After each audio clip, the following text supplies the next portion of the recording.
John Parker rode back to his 200-acre Texas ranch under a blazing mid-May sun, the lake shimmering in the distance, its surface rippling with the heat. Wildflowers along the pasture's edge trembling in the dry breeze, their vibrant yellows and purples muted under a layer of dust, ancient oaks casting sparse shade. Their gnarled branches creaking in the stillness, the air thick with the mingled scents of cedar, sun-baked grass, and the faint tang of sweat from a long day's work. Cattle lowing softly in the fields, their calls carrying a restless edge after the recent chaos of Karen Bellamy's departure in episode 69, but as John crested the hill, his heart stopped. 3 men were digging in his backyard, shovels tearing into the earth with a rhythmic thud, a giant blue drum sitting ominously beside them, and standing at the fence line, clipboard in hand, was Denise Harper, her short hair and brown skirt unmistakable, her arrogance at full volume. "Keep going, boys. This well's going to make Redstone thrive," she called, her voice cutting through the quiet like a blade. John spurring Esperanza forward, dismounting in a fury, his boots kicking up dust as he stormed toward her. "What the hell are you doing on my land?" Denise turning with a saccharine smile, her hazel eyes glinting with smug satisfaction. "Oh, John, you've seen what's new, haven't you? The Redstone Development Council approved it. It'll be great for the community." The red barn and snare shed glowing in the sunlight, their freshly repaired roofs a testament to recent battles.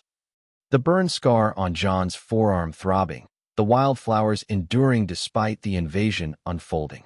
The RDC, a self-appointed group Denise had revived after her arrest in episode 64, thought they controlled everything in Redstone, from the town square's flower beds to the very land John's family had worked for generations, but they'd forgotten to ask him. A small detail that ignited a fire in John's chest, his voice hard as he faced Denise. "Approved on my land? You didn't even knock. You didn't wave.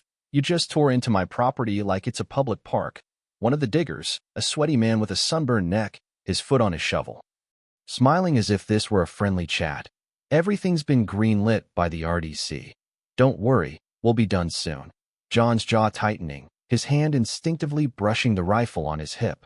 "Stop. Everyone off my land. Now," the digger shrugging. "We've already dug too much to quit. Maybe you should talk to the boss lady." Denise stepping closer, her clipboard clutched like a shield. "John, the land's underused, and since you never attend RDC meetings, we voted unanimously." John's eyes narrowing. "Unanimously? That's you, your lackey, and what, your cat?" Denise's smile faltering for a split second before she recovered. "This well will benefit everyone. You'll thank me later." John calling Sheriff Bill, his voice steady but laced with fury, only to hear the grim response. "This is a civil dispute. Parker, you'll need to file a lawsuit." John hanging up, realizing he'd have to solve this himself. The lake glowing silver in the afternoon light, its stark contrast to the battle brewing, the wildflowers along the yard trembling in the breeze, the plains stretching wide and unbroken, their roots deep in the Texas soil. The crew gathered at the ranch that evening, the kitchen warm with the scent of fresh coffee and the faint smokiness of the day's dust still clinging to their clothes. Ethan, 14, sketching Daisy the calf by the window, her form taking shape in charcoal, looking up with wide eyes. "Grandpa, they can't just dig on our land, can they?" John shaking his head. "They can't, but Denise thinks she's above the law." Sarah Bennett, pouring coffee, her auburn hair tied back, her hazel eyes reflecting concern. "She's been itching for a fight since the auction bust. She's using the RDC to claw her way back." Frank Hensley cleaning his pistol at the table, his movements deliberate. "She's got nerve. I say we run him off." Matt tapping his laptop. "She's been posting online, calling the well a sustainable initiative for Redstone, rallying support." Tom by the window, his silhouette framed against the dusk. "Ridge has movement. 6 riders. They're watching. Probably Grayson's men." Jake adding, "We can't fight on 2 fronts. Denise now, Grayson later." Mary Ellen setting out biscuits, her voice steady. "This ranch is Parker land. We're not letting her turn it into her playground." John standing, "Tomorrow, we shut this down." Frank, "I need cement." Matt, "Dig into the RDC's records." Ethan, Sarah, "Help Mary Ellen secure the house." Ethan nodding, "I'll make sure Daisy's safe." The wildflowers along the house trembling in the breeze, the plains stretching wide and unbroken, their roots deep in the Texas soil. The next morning, John called Frank. Bring the cement. Frank arriving in his battered truck, seeing the holes, scattered shovels, and chaos. I get it, he said. His grin wide. 3 truckloads of cement later, John sealed the yard, the fence where they'd hung their well schedule, even a piece of the path encroaching on his land. The wet concrete glistening under the sun, a defiant barrier, Denise running up, her heels sinking into the fresh cement, shouting, "This is unreasonable. Destruction of community property." Her face red, her clipboard trembling in her hands. John smiling, his voice calm but cutting. "My land, Denise. You said it'd increase Redstone's value.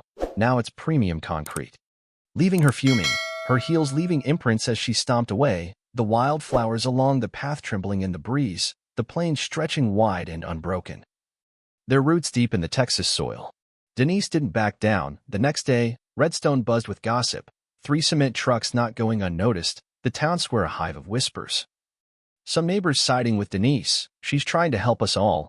Others muttering, "Parker's got a right to his land." Denise in attack mode, calling an emergency RDC meeting, printed on letterhead. Hostile behavior and sabotage of sustainable initiatives, the town gathering at the community hall near Miller's Hill, some with popcorn hidden in salad bowls, others sipping wine from thermoses. Denise taking the stage, her voice exaggerated, dramatic, rehearsed. The well was an RDC plan for months, democratically approved. John's actions are an environmental attack on our future. Tears streaming down her face, claiming she'd invested her own money, risking a green incentive. Ethan whispering to Sarah, "She's lying, right?" Sarah nodding. "No one's heard of this well. She's playing the victim." An older neighbor, Pete, raising his hand. "Where are the minutes? The documents?" Denise cutting him off. "This isn't a time to share. It's a time to reflect." Her voice trembling with faux emotion, the lake shimmering faintly in the distance, its calm a testament to the lies unfolding. The wildflowers enduring, their roots deep in the Texas soil. The day after, John's mailbox was stuffed with anonymous notes. Some called him selfish, think of the community. Others supported him. "Stand your ground, Parker." One read, "Concrete M." Denise filing a complaint with the county. "Misuse of building materials, modifying the visual ecosystem." An inspection notice arriving. Denise appearing in a flowery dress, offering the inspector coffee. "See the damage to Redstone's environment?" Her smile forced. The inspector dry. "I'm here to assess the owner's land. Not take a tour." Measuring, checking John's deed, original plans, and records. "Everything's fine. Your land, your responsibility. The RDC has no power here." Denise trembling with rage, her eyes burning as she marched off, her heels tapping a furious rhythm on the path. John watching her go, knowing this was far from over, the wildflowers along the ranch trembling in the breeze. The plains stretching wide and unbroken, their roots deep in the Texas soil. Denise's retaliation escalated. Horse manure thrown at John's gate under the cover of night. The stench lingering in the morning air, his internet cut, wires tampered with in the junction box down the road, Denise passing by with a smug smile, her SUV gleaming. John finding a note on his truck. "You'll regret this, Parker." The tension mounting, John preparing his response. A Saturday morning bringing a dump truck of metal plates. The driver, a burly man of few words, asking to bury or cover. John smiling, to seal, turning the yard into a steel monument to lost patience. To guarantee safety, someone dug illegally, left it at risk. The yard a fortress of defiance, Denise nearly collapsing. "That's visually aggressive." Her voice shrill, John replying, "Visually aggressive is digging on my land. This is conceptual art." Peace and security, Denise filing another complaint. "Steel poisoning the soil." The inspector laughing, "It's industrial approved. Nothing wrong," leaving a report. The wildflowers along the yard trembling in the breeze, the plains stretching wide and unbroken, their roots deep in the Texas soil. Denise's attacks grew desperate. Riding her electric bike past John's house in loops, taking photos, pretending to write notes, throwing flyers. Hostile neighbor destroys Redstone harmony. The glossy paper ruined by a sudden rain. Denise collecting the soggy mess, her face a mask of frustration. John preparing his counter. Matt digging into the RDC's records, uncovering invalid well documents. No minutes, no approval. Revealing embezzlement. Funds from town events misappropriated. fake invoices for services never rendered, an environmental consultant who was Denise's cousin. Posting TikTok videos about planting mint in cups, John and Pete calling for an RDC audit, the meeting a reckoning, the accountant exposing irregularities, Denise shrinking. Her manicured nails tapping nervously, leaving in disarray, her white blazer unbuttoned, her flag brooch hanging crooked, the wildflowers along the town hall trembling in the breeze. The plains stretching wide and unbroken, their roots deep in the Texas soil. Denise disappeared, then returned with lawyers, suing John for obstruction of community utility. Compromising aesthetic integrity, claiming the land was RDC's, John's lawyer dismantling her case, presenting the deed, videos of the unauthorized digging, the judge ruling. Her actions unfounded, in abuse of power, finding the RDC, suspending Denise's leadership, her final act a rubble truck dumping debris at John's gate, the police intervening, Denise collapsing. Crying, "I'm persecuted," before disappearing for good, gossip spreading she'd moved to a neighboring county, the crew gathering, coffee steaming, Ethan sketching the steel plates, "You stopped her." "Grandpa," Sarah's hand in his, "your Redstone shield," Frank saying, "Grayson's watching," Matt adding, "Phase 4's moving, Midwest reports escalating." Tom by the window, "Ridge has 9 riders." Mary Ellen firm, "We'll be ready." John looking at his family. "This land's ours. We'll keep it."